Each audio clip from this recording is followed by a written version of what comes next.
பிரம்மாவின் 5வது தலையை தன் திரிசூலத்தால் வெட்டிய சிவபெருமான் அந்த நொடியிலேயே ஒரு பயங்கரமான சாபம் அவரை சூழ்ந்தது.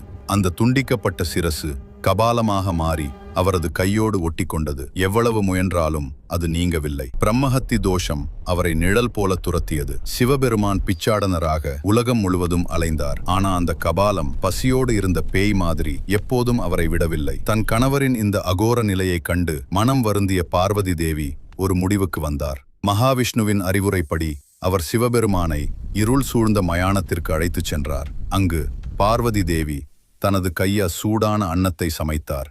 அதை மெதுவாக சிவபெருமானின் கையில் இருந்த கபாலத்திற்கு ஊட்டினார். அந்த கபாலம் உயிருள்ளதைப் போல பசியோடு அன்னத்தை விழுங்க ஆரம்பிச்சது. அதற்கு பிறகு பார்வதி தேவி மீதமிருந்த அன்னத்தை தரையில் சிதறவிட்டார். அதன் மனமும் ருசியும் அந்த கபாலத்தை கீழே இழுத்தது. மெதுவாக அது சிவபெருமானின் கையிலிருந்து பிரிந்து தரையில் விழுந்தது. அடுத்த நொடி பார்வதி தேவி விஸ்வரூபம் எடுத்தார். அங்காள பரமேஸ்வரி ஆக மாறினார். தீப்பொறி போல எரியும் கண்கள், மயானமே நடுங்கும் சக்தி. அப்போது பார்வதி தேவியின் விஸ்வரூபத்தை கண்ட கபாலம் பயந்து மீண்டும் சிவனின் கையை நோக்கி ஓடிச் சென்றது.